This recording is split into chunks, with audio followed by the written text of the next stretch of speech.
Hello and welcome to Economics Unscripted, the podcast where sustainability meets business, economics, environment, and everything in between. I'm your host, Ritwij Raj from Adam Smith Business School's Responsible Sustainable Management Steering Group, the proud producer of the series. In today's episode, we are exploring a vital question. What lessons can the global south offer the global north in tackling the climate crisis? Too often, climate debates are dominated by voices from the global north, but communities in the global south have been living on the front lines of this crisis for decades. Their resilience, innovations, and indigenous knowledge hold powerful insights for building a more just and sustainable world. To help us unpack this, I am honored to be joined by Mr. Erik Solheim, former Executive Director of the United Nations Environment Programme and former Environment Minister of Norway and a leading voice on sustainable development. Mr. Soryam will share his perspective on why Global South experiences matter, how they can inform policy in the North, and what it will take to bridge divides for a collective response to the climate emergency. Mr. Solyam, thank you so much for being here and welcome to the show. Thank you so much. It's great to be with the Adam Smith School in Glasgow. Yeah, so sir, I would like to begin the conversation by asking that many discussions about climate change are dominated by voices from the global north.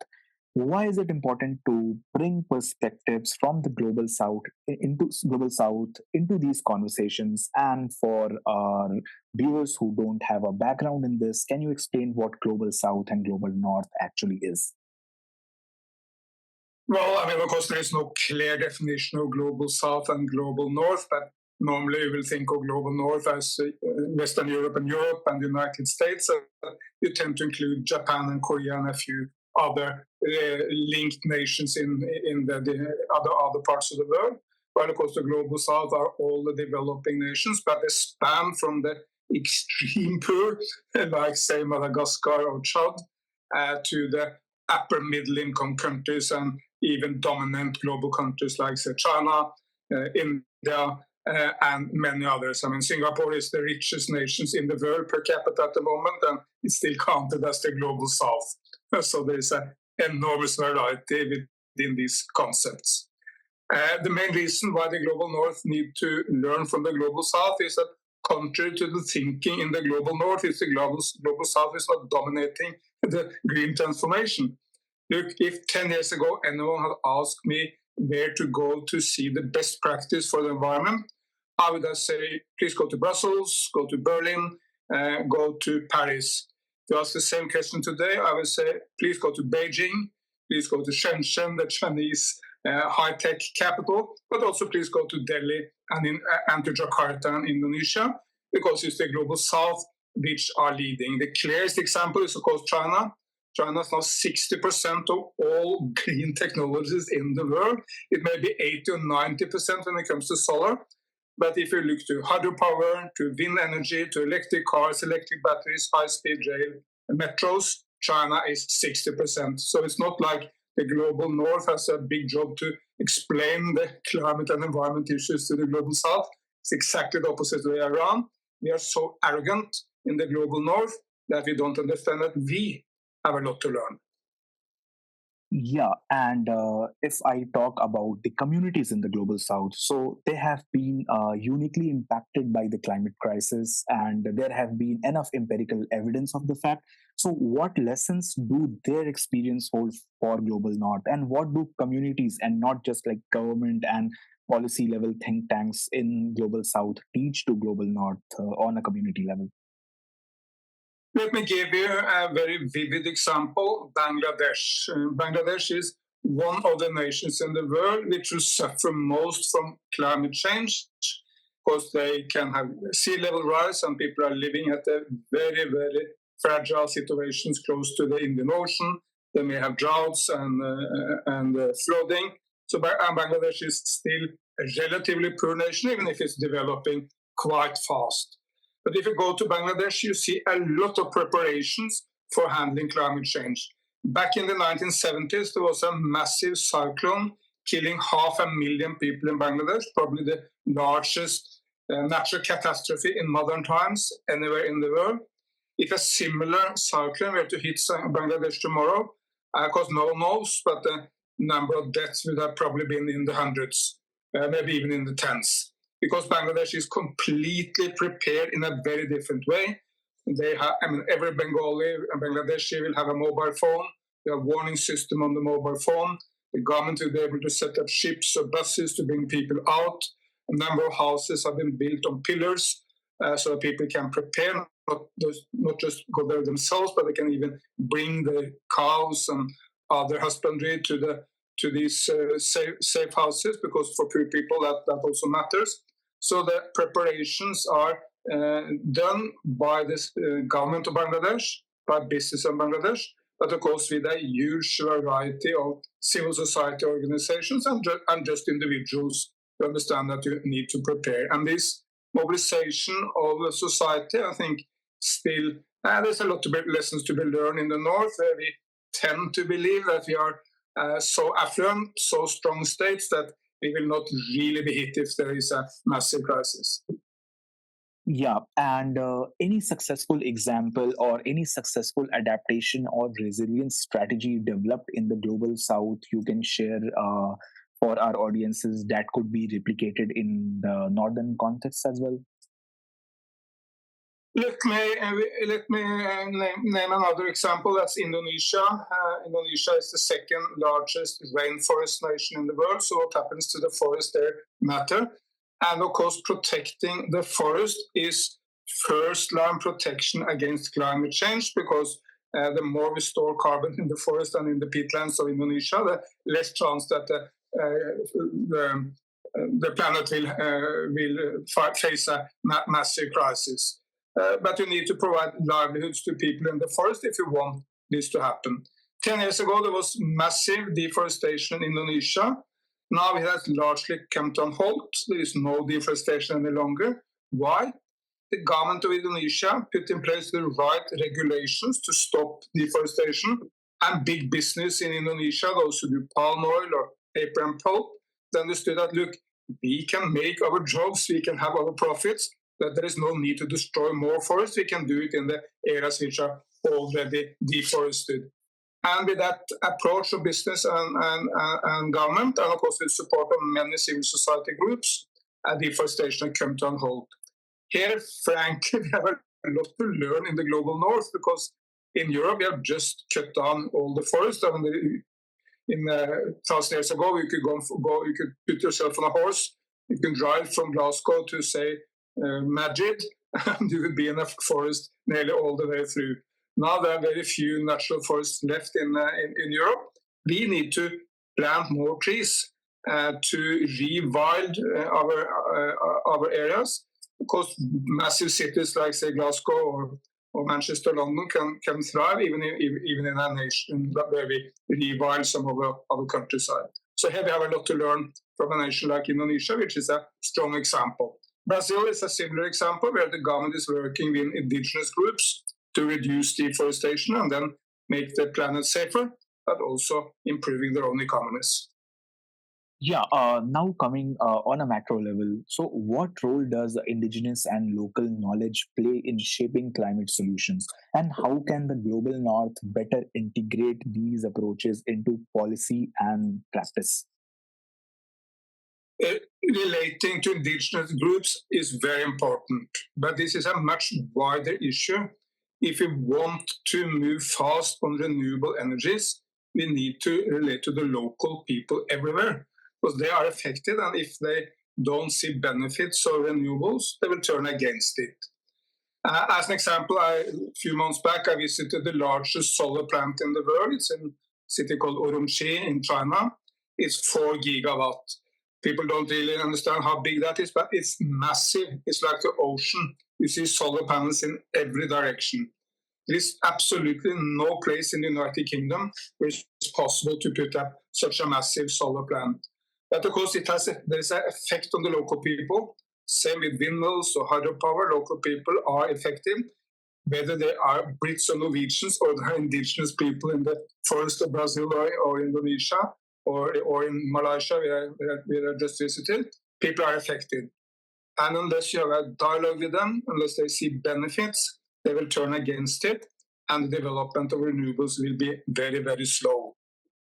So just to make it fast, but also cause for the dignity and respect for the indigenous peoples, they must be involved, but all local people must be involved if you want to rapidly increase the renewable energies on this planet. In Norway, as a scaring example, it's very hard to make any windmills on land any longer because people have turned against it. Why did they turn against it? Because many people told me, look, Erik, maybe windmills are good for the planet. Maybe it's good for the world. Maybe it's even good for your capital, Oslo. But it's not good for me.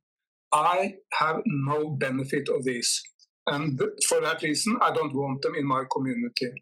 So unless you make also financial benefits for the local people, they must be consulted, you must speak to them, listen to them, but they may also see financial benefits in their lives if you want a fast and rapid expansion of renewables on this planet. Yeah, you talked about indigenous communities and the importance of cooperation with them. So something which relates very closely to them is climate justice. So how should climate justice shape North-South cooperation, particularly when it comes to responsibility for emissions and financing climate action? First, a shining example on getting the relationship to indigenous people right is Brazil, where the government and the indigenous peoples are working together to protect the rainforest. And look, the government are not out there everywhere in the forest. And the indigenous people are. If they work together, you have eyes and ears of the indigenous people everywhere, and you have the power of the government behind it. If the government and the indigenous people are on cross purpose, it will be much more difficult to achieve something. So the fact that the government of Brazil are supporting indigenous peoples as protectors of the rainforest is a very, very promising example of how this can be done. On climate justice, the demand is absolutely right. Developing countries have said, look, you in the north, meaning Europe and the United States in particular, you have caused the climate crisis. You should pay. Those who cause a problem should be responsible to fix it. US emissions per capita, for example, are 25 times Indian emissions per capita, and the difference between the United States and Africa is even bigger. No one should claim that Africa, or for that matter India, should sort out the mess, which is mainly caused by the United States of America. However, Europe and North America are not likely to come together to really pay for this. So those developing nations who say, no, we will not wait for the North, we will just act on our own. China is the number one example, but India, Indonesia, Vietnam, and many other examples of developing nations who just act because they see enormous business opportunities to go green. They believe that they can create jobs by going green. These are the developing nations who are most likely be successful. But while, unfortunately, those developing nations who just say the North must pay us, otherwise we cannot do anything, sorry to say, these nations will remain beggars and will get very little done, even if their demand is completely fair. Yeah, you talked about how China, India, and other nations in the global south are leading the sustainability space. So, do you see any collaborations happening in global south among the global south countries like China and India? Because historically, there has been a lot of friction between these countries. So, do you think these countries stand united together when it comes to the fight against climate crisis, or you still hope like there is a better future ahead, and right now things are not that aligned which they should be? Look, if you look to the two largest developing nations, India and China, you're absolutely right. I mean, there have been many historical fractions. There was even a war in the 1960s. And the two cultures are very, very different. For example, I mean, Indians tend to be the most religious people in the world, and the Chinese tend to be the least religious people in the world. This has nothing to do with the current systems, but these are deeply rooted in 3,000 years of Hindu Dharma in India and 3,000 years of Confucianism in China. So no one should expect a love marriage between China and India. But what we are now seeing is a pragmatic partnerships. Prime Minister Modi and President Xi Jinping met a few days ago. Seems to have been a very successful meeting.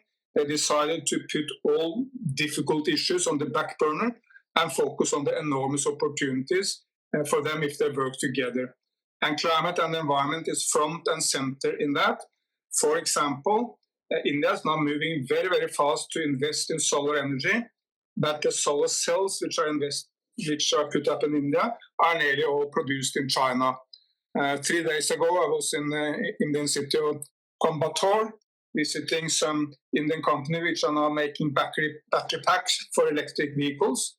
It's wonderful because it creates jobs in India, but the solar cells, the battery cells which are put into these battery packs, they're produced in China. And China is so far ahead of any other nation, so far ahead of India, but so far ahead of Europe also. We have no battery production in Europe either. That is very, very hard to develop green industries without China. So I'm very, very hopeful that we now will see more Chinese investments in India, more joint partnership between Indian and Chinese business.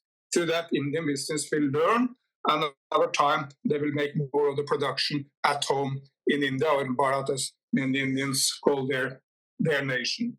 So when the two largest nations in the global south come together, China and India, that is of world-shaking significance.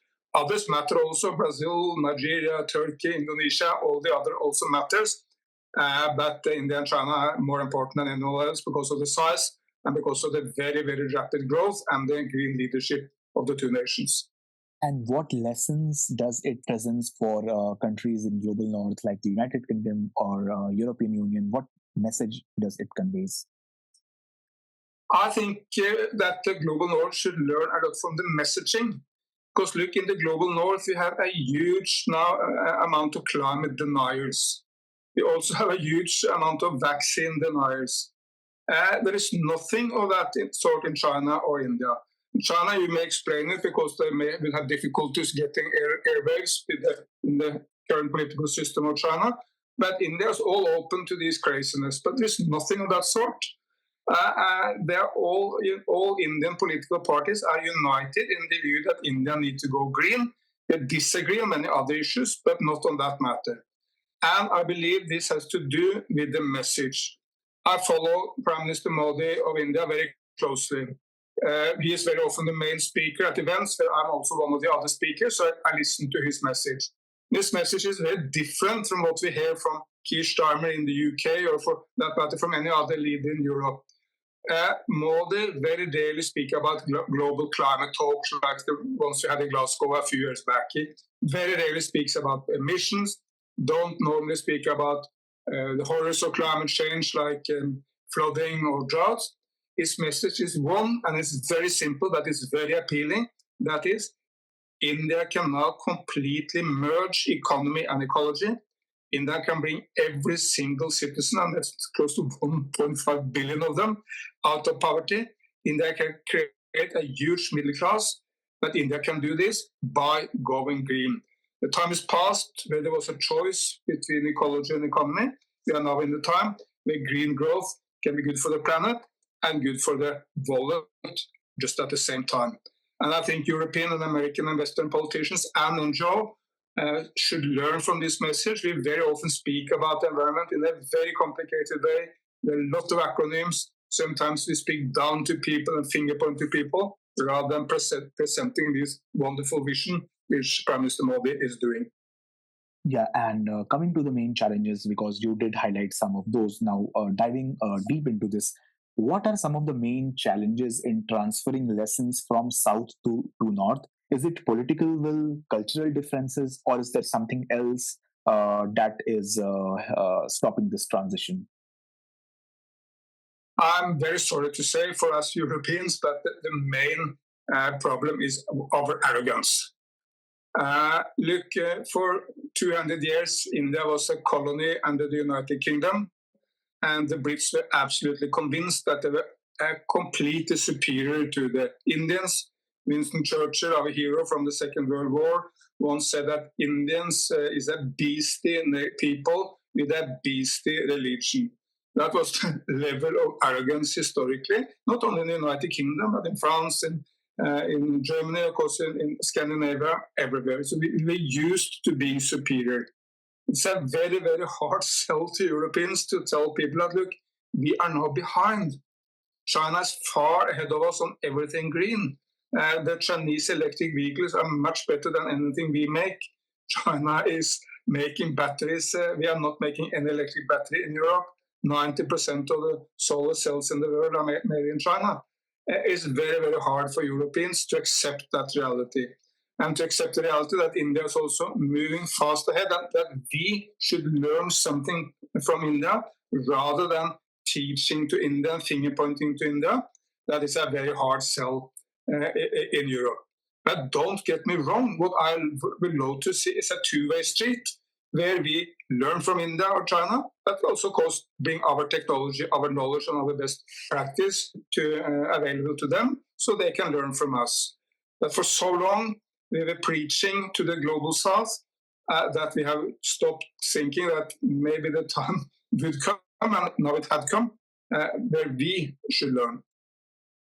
Yeah, and now coming to the end of this conversation, and I would like to conclude the discussion by asking that if you could highlight one key message from the global south to leaders and citizens in the global north about the climate crisis, what would it be? And this question, I'm specifically putting it to you because you have been very, very actively involved in conferences, and if I'm not wrong, you spend most of your time in traveling in global south. I have seen your posts that you are in India. In India, also you travel in remote parts in Bihar, in some remote village in Tamil Nadu. So you travel extensively in China as well. So what is one highlight of those trips which you take in global south, which you want to share it with leaders, policymakers, academicians in the global north?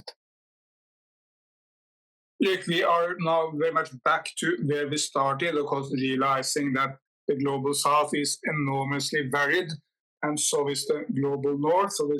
But if you ask what is the main lessons, it's that now time has come for the global north to learn, in particular from China and India.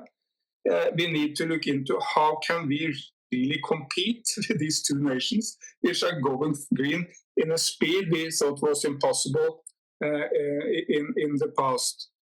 This is about the political leadership. This is about the huge markets in these two nations. It's about getting the political system right so that you can get anything fast done.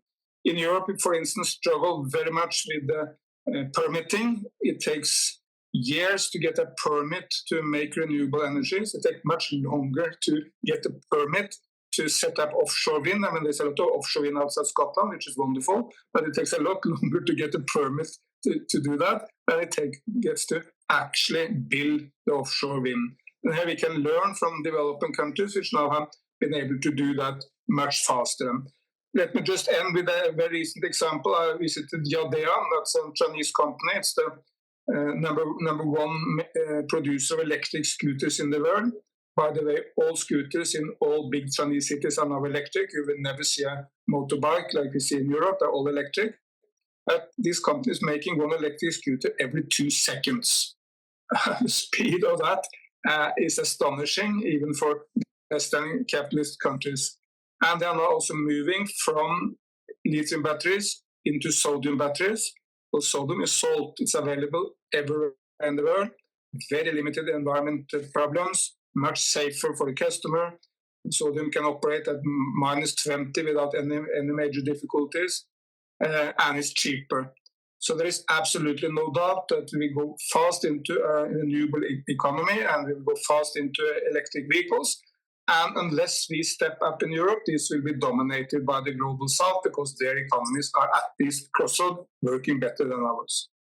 And this podcast will be listened by a large number of students as well who study business and are interested in sustainability. So, any message you have for the student community, who how can they lead in this direction, and how can they make sure that they are doing their part as students and as responsible citizens when it comes to the climate, when it comes to tackling the climate crisis? I'm a big fan of the quote of the great Indian leader Mahatma Gandhi, who once said, "You must be the change you want to see in this world." and we all want to see green transformation, then we must be part of that change. How can a student in Glasgow be part of that change? All of you will have social media. Use the social media to highlight good stories, highlight what you are doing yourself, what your friends are doing, what's happening in Glasgow, or highlight something you can see in Malawi or Argentina or wherever, which is good, and inspire others to do it. Uh, Showcase that you avoid single-use plastic, which you don't need. Start tree planting, demand solar panels on the roofs of the University of Glasgow or on other buildings in Glasgow or in the village, which is your home somewhere in the UK or wherever it is. Take these small steps in your life. I mean, everyone understand that what one individual in Kent or in Delhi does is not in itself transforming the world. But if you're part of a huge movement where many people act in the same direction, then it's extremely powerful. That's how the world was changed in the past. That's how it will be changed in the future. We all need to be part of the change we want to see in this world, as Gandhi said. Yeah, that brings us to the end of today's episode of Economics Unscripted. We began by asking what lessons the global South can offer the global North in tackling the climate crisis. And throughout this conversation, it is clear that those lessons are both urgent and invaluable. From indigenous community to community led resilience, from climate justice to the politics of cooperation, the global south is not just on the front lines of the crisis, it is also at the forefront of solutions. A special thank you to Mr. Erik Solheim for sharing his insights and experience, and to all of you for tuning in. If you have enjoyed this episode, please share it with your networks and continue the conversation about how we can build a more sustainable world together. I'm your host, Ritwij Raj from Adam Smith Business School's Responsible Sustainable Management Steering Group. Until next time, thank you for listening to Economics Unscripted, where sustainability meets business, economics, environment, and everything in between. Thank you very much.